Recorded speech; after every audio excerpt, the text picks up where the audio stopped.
तो चलिए आज एक ऐसी पौराणिक कहानी में उतरते हैं जो इंसान की स्वभाव के बारे में कुछ गहरे सवाल उठाती है। कहानी है एक असुर की जिसका नाम था इल्वल। और इसकी जिंदगी में ना नफरत और शांति दोनों ने ही दस्तक दी। अब सवाल ये है कि उसने चुना कौन सा रास्ता।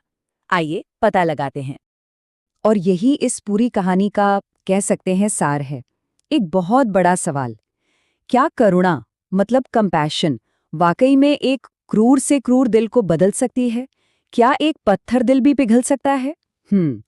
और क्या सही गाइडेंस, सही मार्गदर्शन मिलने पर एक बुरा इंसान भी बदल सकता है? चलिए इसी सवाल का जवाब ढूंढते हैं इस कहानी में। तो कहानी की शुरुआत होती है मणिमटी शहर से और हमारा मेन कैरेक्टर है इल्वल। अब ये कोई साधारण इंसान नहीं बल्कि एक बहुत ही शक्तिशाली और खूंखार असुर था। इतना खूंखार कि आप सोचिए उसके नाम से ही पूरे शहर में लोग कांप उठते थे। और इल्वल अकेला नहीं था, उसका एक भाई भी था, वातापी। और इन दोनों भाइयों ने मिलकर मणिमती में ऐसा आतंक मचा रखा था कि बस पूछिए मत। उनकी जो मायावी शक्तियां थीं उनके आगे किसी की नहीं चलती थी, किसी की भी नहीं। यहाँ तक कि उस राज्य का राजा भी उनके सामने बेबस था। अब देखिए दिलचस्प बात यह है कि ताकतवर होने के बावजूद ये दोनों भाई एक दूसरे से बिल्कुल अलग थे। एक तरफ था बड़ा भाई इल्वल, वो एक गृहस्थ था, शादीशुदा, लेकिन फिर भी खुश नहीं था, अंदर से दुखी रहता था। और दूसरी तरफ था छोटा भाई वातापी, वो अनमैरिड था और अपनी इल्यूजन वाली शक्तियों का मतलब मायावी शक्तियों का मास्टर था। तो सोचिए, इतनी शक्ति, इतना खौफ, लेकिन इन सब के बावजूद इल्वल अंदर से एकदम अकेला और दुखी था। उसे बस एक ही चीज चाहिए थी, एक बेटा, एक ऐसा रिश्ता जिसमें उसे अपनापन महसूस हो। क्योंकि देखिए असली खुशी ताकत में कहाँ, वो तो रिश्तों के स्नेह में होती है ना। और अपनी इसी एक इच्छा को पूरा करने के लिए इल्वल, जो इतना क्रूर था, वो भी विनम्र होकर तपस्वी ब्राह्मणों के एक समूह के पास गया, मतलब मदद मांगने। उसने उनसे एक बेटे का वरदान मांगा और कहा कि वो बदले में कुछ भी देने को तैयार है। लेकिन हुआ क्या? उन ब्राह्मणों ने उसकी मदद तो की नहीं, उल्टा उसे धुतकार दिया। उसे उसके पुराने पाप गिना दिए और कहा, अरे दुष्ट, ये तो तुझे भगवान की तरफ से सजा मिली है, जा, तेरा कुछ भला नहीं हो सकता। बस उसे बिना किसी उम्मीद के वहां से भगा दिया। और यही यही वो मोमेंट था जिसने पूरी कहानी की दिशा ही बदल कर रख दी। तो इस तरह से जब उसे रिजेक्ट किया गया, तो उस अपमान ने, उस तिरस्कार ने इल्वल के दिल में जो थोड़ी बहुत अच्छाई बची थी उसे भी खत्म कर दिया। अब वो पहले से भी ज्यादा क्रूर हो गया था और उसके दिमाग में बस एक ही चीज घूम रही थी, बदला। जैसा मैंने कहा, उस तिरस्कार ने इल्वल के अंदर की अच्छाई की आखिरी चिंगारी को भी बुझा दिया। उसका दिल अब सिर्फ नफरत की आग में जल रहा था और उसने ठान लिया कि वो उन सभी ब्राह्मणों को खत्म कर देगा जिन्होंने उसका अपमान किया था। और इसके लिए उसने एक बहुत ही खौफनाक योजना बनाई। और ये प्लान जितना चालाकी भरा था उतना ही क्रूर भी था। देखिए कैसे इल्वल ने अपने भाई वातापी की मायावी शक्तियों का इस्तेमाल किया। पहला कदम, वातापी अपनी शक्ति से एक भेड़ बन गया। दूसरा कदम, उस भेड़ का मांस पकाकर उन ब्रह्मांडों को भोज में परोसा गया।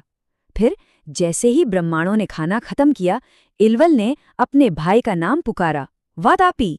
और बस आवाज सुनते ही वातापी, जो उनके पेट के अंदर था, वो अपने असली रूप में वापस आ गया और उनका शरीर अंदर से चीरता हुआ बाहर निकल आया।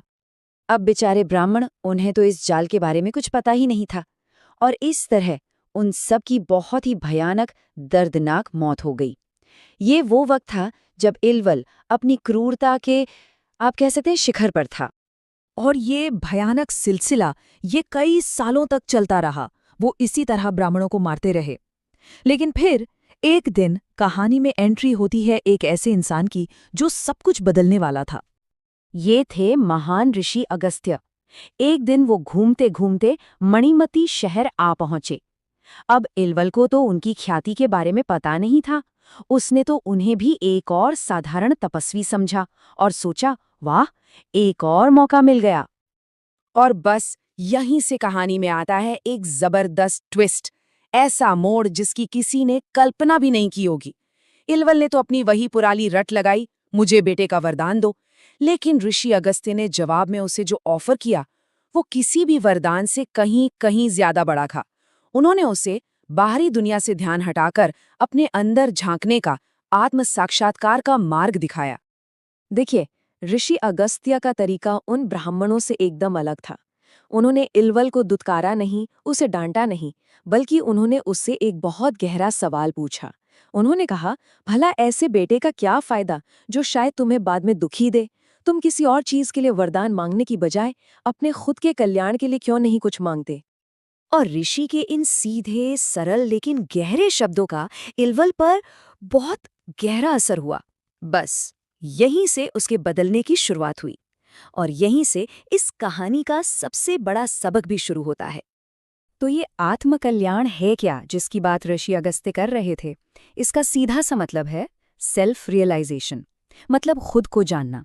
अपनी बाहरी इच्छाओं जैसे बेटा चाहिए, धन चाहिए, इन सब से ऊपर उठकर अपने अंदर की शांति को खोजना। और यकीन मानिए, ये शक्ति किसी भी वरदान से कहीं ज्यादा बड़ी थी। पर जानते हैं, असली जादू सिर्फ उनके शब्दों में नहीं था, बल्कि उनके कहने के तरीके में था। सोचिए, इल्वल की जिंदगी में ये पहली बार हो रहा था कि कोई उसे धुतकार नहीं रहा था, कोई उसे नीचा नहीं दिखा रहा था, बल्कि ऋषि अगस्त्य ने उसे आत्मीयता दिखाई, मतलब एक अपनेपन का एहसास कराया। और बस इसी एक चीज ने, इसी करुणा ने उस असुर के पत्थर दिल को पिघला दिया, वो दिल जिसे आज तक सिर्फ नफरत ही मिली थी। और उस एक मुलाकात ने कमाल कर दिया। उसका असर इतना गहरा हुआ कि इल्वल पूरी तरह से बदल गया। उसने अपने सारे अत्याचार, सारे बुरे काम बंद कर दिए। इतना ही नहीं, उसने अपनी पूरी जिंदगी आत्मकल्याण के रास्ते पर लगा दी। और उसे अपने अंदर एक ऐसी गहरी शांति मिली कि वो जो बेटे की इच्छा थी ना, वो हमेशा हमेशा के लिए उसके मन से निकल गई। तो आखिर में इल्वल की ये कहानी हमें एक बहुत जरूरी सवाल के साथ छोड़ जाती है कि सच्ची खुशी आखिर है किसमें? बाहरी इच्छाओं को पूरा करने में, या फिर अपने अंदर की शांति को पाने में? क्या असली सुख चीजों को हासिल करने में है, या खुद को पा लेने में? ये एक ऐसा सवाल है जिसका जवाब शायद हम सबको अपने अपने अंदर ही खोजना पड़ेगा।